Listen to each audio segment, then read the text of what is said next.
Greetings, friends. Welcome back to the broadcast. I'm Shawn. Website can be found at scriptureandprophecy.com. That's where you go to find the archives, and that's where you go to support this mission of truth. Well, today we are resuming our study in the book of Esther as we memorialize the Feast of Purim this week, and we're going to attempt to finish the book of Esther out of the King James Bible today. And then, Lord willing, we'll do it out of the Septuagint before the week is up as well. And I think that's going to be a blessing to all of you. Let's remember how yesterday's study ended. So Esther has been made known of Haman's wicked plot to have all the Jews destroyed. And her first response is, you can't go to the king unannounced. You'll be put to death. And let's just read that last little bit here to remember. Then Mordecai commanded to answer Esther, "Think not with thyself that thou shalt escape in the king's house more than all the Jews. For if thou altogether holdest thy peace at this time, then shall there enlargement and deliverance arise to the Jews from another place. But thou and thy father's house shall be destroyed. And who knoweth whether thou art come to the kingdom for such a time as this?" Then Esther bade them return Mordecai this answer, "Go, gather together all the Jews that are present in Shushan, and fast ye for me, and neither eat nor drink 3 days, night or day. I also and my maidens will fast likewise. And so will I go in unto the king, which is not according to the law, and if I perish, I perish." So Mordecai went his way and did according to all that Esther had commanded him. And that is where we ended yesterday. Incredible faith, incredible boldness and strength and courage being demonstrated here. Beyond what I think we're able to comprehend, because Esther had a lot to lose, right? It isn't just risky. She's also risking having everything she could ever hope for in this life. She's putting that and her own life on the line for the sake of what's right and for the sake of God's people. With that backdrop, let's begin. Starting with chapter 5. Open up your hearts and let's see what the Word of God has to say for us this morning. Now, it came to pass on the 3rd day that Esther put on her royal apparel and stood in the inner court of the king's house over against the king's house, and the king sat upon his royal throne in his royal house over against the gate of the house. And it was so, when the king saw Esther the queen standing in the court, that she obtained favor in his sight, and the king held out to Esther the golden scepter that was in his hand. So Esther drew near and touched the top of the scepter.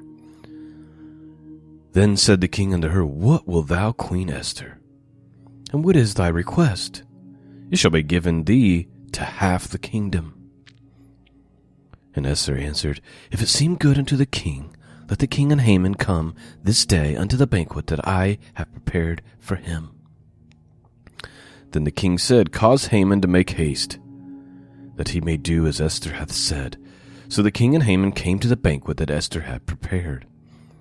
And the king said unto Esther at the banquet of wine, "What is thy petition? And it shall be granted thee. And what is thy request? Even to half the kingdom it shall be performed." And then answered Esther and said, "My petition and my request is, if I have found favor in the sight of the king, and if it please the king to grant my petition and to perform my request, let the king and Haman come to the banquet that I shall prepare for them, and I will do tomorrow as the king hath said. Then went Haman forth that day joyful, with a glad heart. But when Haman saw Mordecai in the king's gate, that he stood not up, nor moved for him, he was full of indignation against Mordecai. Nevertheless, Haman refrained himself, and when he came home, he sent and called for his friends, and Zeresh his wife. And Haman told them of the glory of his riches, and the multitude of the children, and all the things wherein the king had promoted him, and how he had advanced him above the princes and servants of the king. And Haman said, Moreover, yea, Esther the queen did let no man come in with the king unto the banquet that she had prepared but myself. And tomorrow I am invited unto her also with the king. Yet all this availeth me nothing so long as I see Mordecai the Jew sitting at the king's gate. Then said Zeresh his wife, all his friends unto him, Let a gallows be made of 50 cubits high. And tomorrow speak thou unto the king, that Mordecai may be hanged thereon. Then go thou in merrily with the king unto his banquet. And the thing pleased Haman, and he caused the gallows to be made.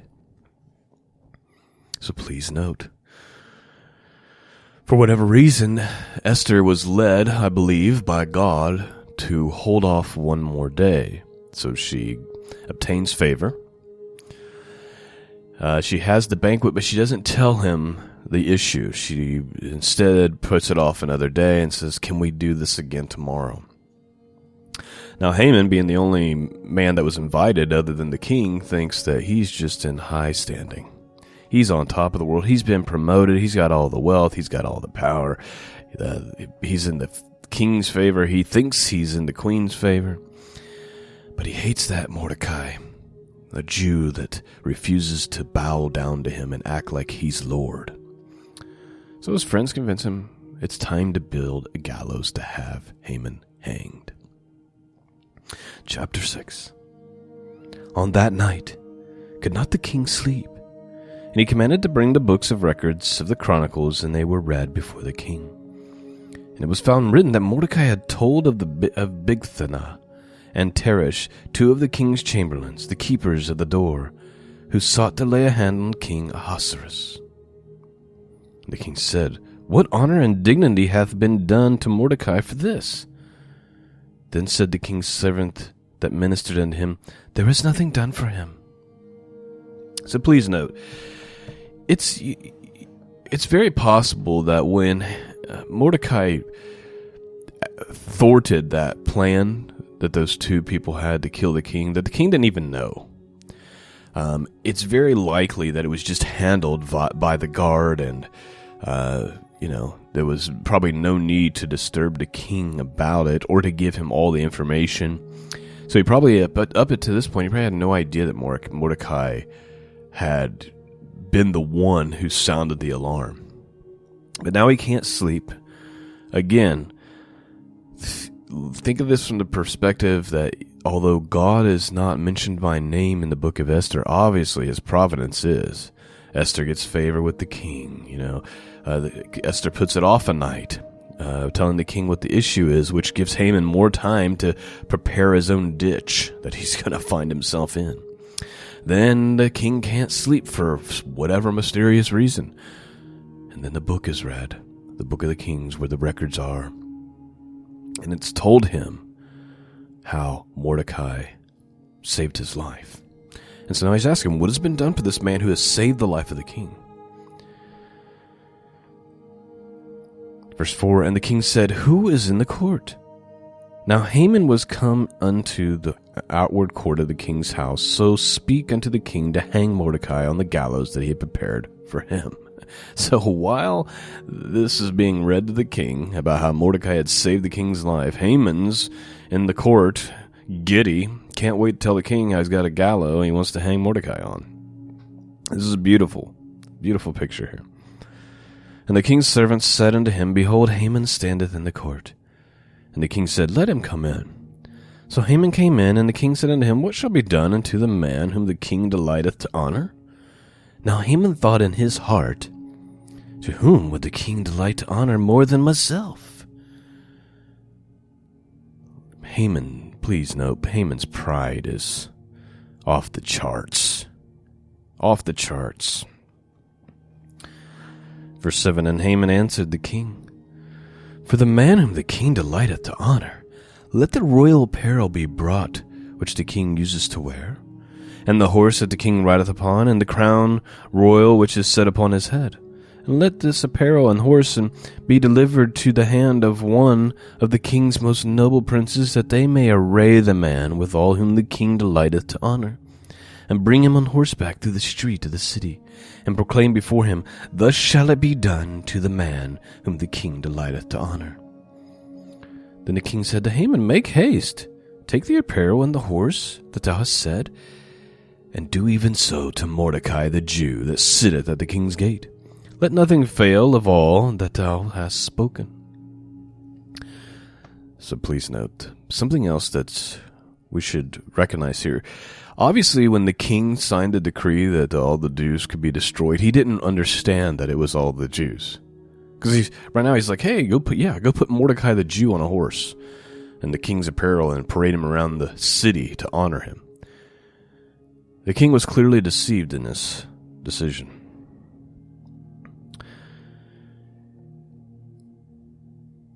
Verse 11. Then took Haman the apparel and the horse, and arrayed Mordecai, and brought him on horseback through the street of the city, and proclaimed before him, Thus shall it be done unto the man whom the king delighteth to honor. And Mordecai came again to the king's gate, but Haman hastened to his house mourning, and having his head covered. And Haman told Zeresh his wife and all of his friends everything that had befallen him. Then said his wise men, and Zeresh his wife unto him, If Mordecai be of the seed of the Jews, before whom thou hast begun to fall, thou shalt not prevail against him, but shalt surely fall before him. And while they were yet talking with him, came the king's chamberlains, and hasted to bring Haman unto the banquet that Esther had prepared. Please note, even Haman's friends and wife didn't know that Mordecai was a Jew until now. And when they hear that, they must have noticed, they must have seen that these Jews, these people of God, are receiving favor in everything that they do. Because when they find that out, they're like, there ain't nothing you can do. If this man is a Jew, everything you try to do is going to fail. Let's look at that again. Then said the wise men and Zeresh his wife unto him, If Mordecai be of the seed of the Jews, before whom thou hast begun to fall, thou shalt not prevail against him, but thou shalt surely fall before him. Very interesting. Let's get to the banquet, chapter 7. So the king and Haman came to the banquet with Esther the queen. And the king said again unto Esther unto the second day at the banquet of wine, What is thy petition, Queen Esther? And it shall be granted to thee. And what is thy request? And it shall be performed, even to half the kingdom. Then Esther the queen answered and said, If I have found favor in thy sight, O king, and if it please the king, let my life be given me at my petition, and my people at my request. For we are sold, I and my people, to be destroyed, to be slain, and to perish. But if we had been sold for bondmen and bondwomen, I had held my tongue, although the enemy could not countervail the king's damage. Then the king Ahasuerus answered and said unto Esther the queen, Who is he, and where is he, that durst presume in his heart to do so? And Esther said, The adversary and the enemy is the wicked Haman. Then Haman was afraid before the king and the queen. And the king, arising from the banquet of wine in his wrath, went into the palace garden. And Haman stood up to make request for his life to Esther the queen, for he saw that there was evil determined against him by the king. And then the king returned out of the palace garden into the place of the banquet of wine. And Haman was fallen upon the bed wherein Esther was. Then said the king, will he force the queen also before me in the house? As the word went out of the king's mouth, they covered Haman's face. And Harbonah, one of the chamberlains, said before the king, behold, also the gallows 50 cubits high, which Haman had made for Mordecai, who had spoken good for the king, standeth in the house of Haman. Then the king said, hang him thereon. So they hanged Haman on the gallows that he had prepared for Mordecai. Then was the king's wrath pacified. So please note, very quick, you think in 48 hours, Haman went from, his head up high, he's all joyful, I got invited to the queen's banquet, I'm so special, I'm going to build this gallows, I'm going to hang that Jew that I can't stand, to he's groveling before Esther's feet, and then, it's probably on some, the beds, but, not like a bed like you think of, it necessarily like what you go to sleep in, but the couches were, in that manner. And the king, who's already livid by what Esther has informed him of, comes back in, and it appears in his sight like Haman's trying to force Esther into some type of intimacy, and he just loses it.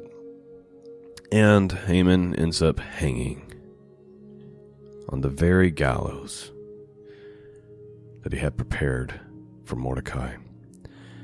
The scriptures speak often, especially in the Proverbs and in the Psalms, that the wicked will fall into their own pit, that they'll be ensnared by their own traps. This is a beautiful picture of that. All seems hopeless. The decree has went forth. Everyone's going to be destroyed, and it's flipped on its head. May we see this in our day. May we see the wicked who have done all these terrible things, unthinkable, imaginable things to the entire earth, to all people groups across the whole earth. May they fall into their own snares and hang on their own gallows. Let's finish this story. Chapter 8. On that day did King Ahasuerus give the house of Haman, the Jews' enemy, unto Esther the queen. And Mordecai became before the king, for Esther had told what he was unto her. And the king took off his ring which he had taken from Haman, and gave it to Mordecai. And Esther set Mordecai over the house of Haman. And Esther spake yet again before the king, and fell down at his feet, and besought him with tears to put away the mischief of Haman, the Agagite, and his devices that he had devised against the Jews. Then the king held out the golden scepter toward Esther, so Esther arose and stood before the king. So please note, she must have appeared to him again. But the issue is, yes, Haman's dead, but this law that cannot be revoked, it's still going forth. So we still have a problem. Verse 5, and said, if it please the king, and if I have found favor in his sight, and if this thing seems right before the king, and I be pleasing in his eye, let it be written to reverse the letters devised by Haman, the son of the Hammedatha, the Agagite, which he wrote to destroy the Jews which are in all the king's provinces. For how can I endure to see the evil that shall come upon my people, or how can I endure to see the destruction of my kindred? Then King Ahasuerus said unto Esther the queen, and to Mordecai the Jew, behold, I have given Esther the house of Haman, and him have they hung upon the gallows because he laid his hand upon the Jews. Write ye also for the Jews that it liketh you, in the king's name, and seal it with the king's ring. For the writing which is written in the king's name, and sealed with the king's ring, may no man reverse. Then were the king's scribes called at that time, in the 3rd month, that is the month Sivan, on the 23 day thereof. And it was written according to all that Mordecai commanded unto the Jews, and to the lieutenants, and to the deputies, and to the rulers of the provinces which are from India unto Ethiopia, and 127 provinces unto every province according to the writing thereof. and to every people after their language, and to the Jews according to their writing and according to their language. And he wrote in the king Ahasuerus' name, and sealed it with the king's ring, and sent letters by post on horseback, and riders, and mules, and camels, and young dromedaries, wherein the king granted the Jews which were in every city to gather themselves together, and to stand for their life, to destroy, to slay, to cause to perish all the power of the people and provinces that would assault them, both little ones and women, and to take the spoil of them for prey. So please note, can't reverse the decree that already went forth, so we're sending forth a new one that gives the Jews full permission to defend themselves any means necessary, and as a result they can even take the spoils of those that they defend themselves against. So the thought is that there won't dare to be an attack on them because there'll be no penalty if they fight back. Verse 12. Upon the day in all the provinces of King Ahasuerus, namely upon the 13th day of the 12th month, which is the month Adar, the copy of the writing, for a commandment to be given in every province was published unto all people, that the Jews should be ready against the day to avenge themselves on their enemies. So the posts that rode upon mules and camels went out, being hastened and pressed on by the king's commandment, and a decree was given at Shushan at the palace. And Mordecai went out from the presence of the king in royal apparel of blue and white, and with a great crown of gold, and with a garment of fine linen and purple, and the city of Shushan rejoiced and was glad. The Jews had light and gladness and joy and honor. In every province and every city, whithersoever the king's commandment and his decree came, the Jews had joy and gladness, a feast and a good day. And many of the people in the land became Jews, for the fear of the Jews fell upon them. Something else that's interesting to note, that I think is just a general truth throughout history. Oftentimes, severe threat or persecution to God's people creates revival and a strengthening of God's people. What do we have here? We have a bunch of people converting. They see the blessing that's upon the Jews. They see the strong reason to fear them, and they want to be a part of that. We've seen that throughout church history. Persecution happens, but then the gospel spreads like wildfire. Don't be surprised if you see something similar begin to happen in our day. The whole world has come against God, has come against God's people. They're hostile towards us. They're constantly plotting on how to rid us. It's only going to cause it to spread all the more. We're almost done. Chapter 9.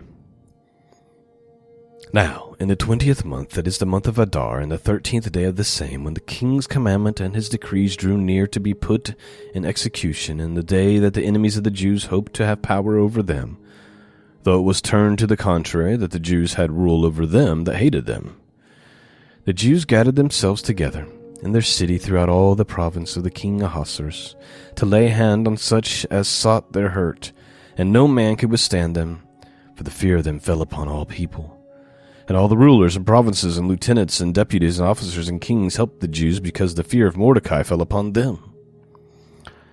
For Mordecai was great in the king's house, and his fame went out throughout all the provinces. For this man Mordecai waxed greater and greater. Thus the Jews smote all their enemies with a stroke of a sword, and slaughter and destruction, and did what they would unto those that hated them. And in Shushan the palace the Jews slew and destroyed 500 men.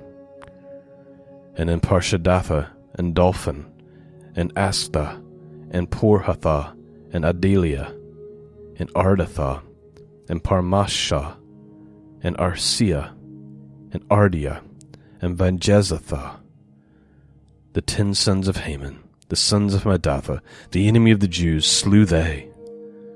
But on the spoils laid they not their hand. On that day the number of those that were slain in Shushan the palace was brought before the king. And the king said unto Esther the queen, The Jews have slain and destroyed 500 men in Shushan the palace, and 10 sons of Haman. What have they done in the rest of the king's provinces? Now what is thy petition? And it shall be granted thee, or what is thy request further? And it shall be done. Then Esther said, If it please the king, let it be granted to the Jews which are in Shushan to do tomorrow also according unto this day's decree, and let Haman's 10 sons be hanged upon the gallows. And the king commanded it, so to be done. And a decree was given at Shushan, and they hanged Haman's 10 sons. For the Jews that were in Shushan gathered themselves together on the 14th day of the month of Adar, and slew 300 men at Shushan. But on the prey they laid not their hand. But the other Jews that were in the king's provinces gathered themselves together, and stood for their lives, and had rest from their enemies, and slew of their foes 75,000. But they laid not their hand on the prey. Please note, it wasn't like all the problem went away. They had to stand for themselves. They were given the authority to do so, but they actually had to do it. On the 13th day of the month, Adar, on the 14th day of the same rested they, and they made a day of fasting, of feasting, and gladness. But the Jews that were in Shushan assembled together on the 13th day thereof, and on the 14th thereof, and on the 15th day the same, they rested and made it a day of feasting and gladness. Therefore the Jews of the villages that dwelt in the unwalled towns made the 14th day of the month of Adar a day of gladness and feasting, and a good day of sending portions one to another.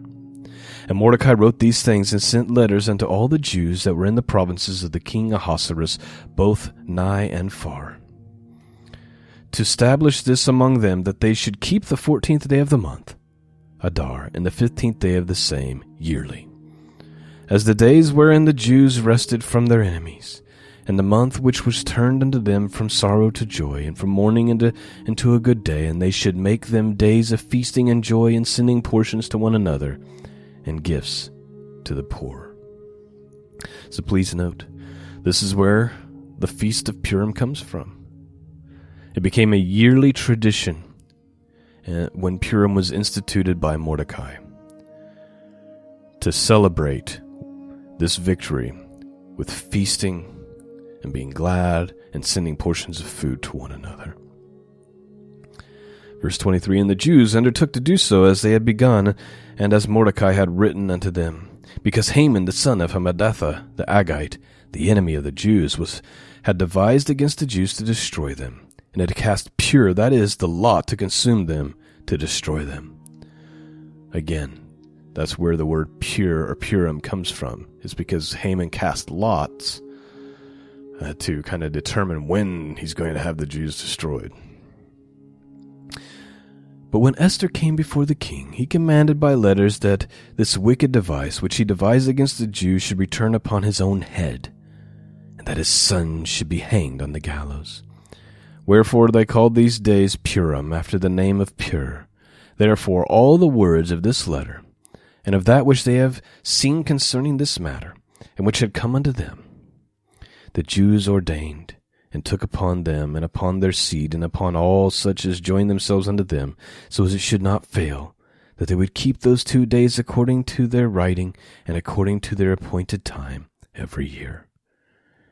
And that these days should be remembered and kept throughout every generation, every family, every province, every city, that these days Purim should not fail from among the Jews, nor a memorial of them perish from their seed. Please note, the Feast of Purim is instituted here, and it said, keep it to all generations, forever, in every province and in every city. Why has these things been so lost on the church? I think it's because they look at it and they go, oh, it's for the Jews, not understanding that all who believe in Messiah have been grafted into Israel. Does this story not speak to the follower of Christ? Does it not speak to us in our day with the things that we are up against as a people of God? Does this story not give comfort and strength to the heart and soul of a godly man and woman? This is why we do the things we do on this podcast. I know it's unorthodox. I know it's not a tradition that's held by Christian churches. But this is why I do it, because I believe it matters, and I believe it speaks to us today. And are we the people of God or not? Last couple of verses here. Then Esther, queen, daughter of Abihail, and Mordecai the Jew, wrote with all authority to confirm that this second letter of Purim. And he sent letters unto all the Jews into 127 provinces in the kingdom of Ahasuerus with words of peace and truth, to confirm these days of Purim in their time appointed according to Mordecai the Jew, and Esther, queen, had enjoined them. And they decreed for themselves and their seed the matters of fasting and their cry. And the decree of Esther confirmed these matters of Purim, and it was written in the book. And King Ahasuerus laid a tribute upon the land and upon the isles of the sea, and all the act of his power and of his might, and the declaration of the greatness of Mordecai, whereunto the king advanced him, are they not written in the book of the chronicles of the kings of Media and Persia? For Mordecai the Jew was next unto King Ahasuerus, and great the Jews, and accepted the multitude of his brethren, seeking the wealth of his people, and speaking peace unto all his seed. Well, there you go, my friends. That is our study in the book of Esther. And our first half of our Purim readings and celebration. I pray you've been blessed. Thank you for your prayers, those of you who pray for the podcast. Thank you for your support, those of you who financially support the podcast. Couldn't do it without you, and it's much appreciated. Peace and grace be with all of you. And until next time, God bless.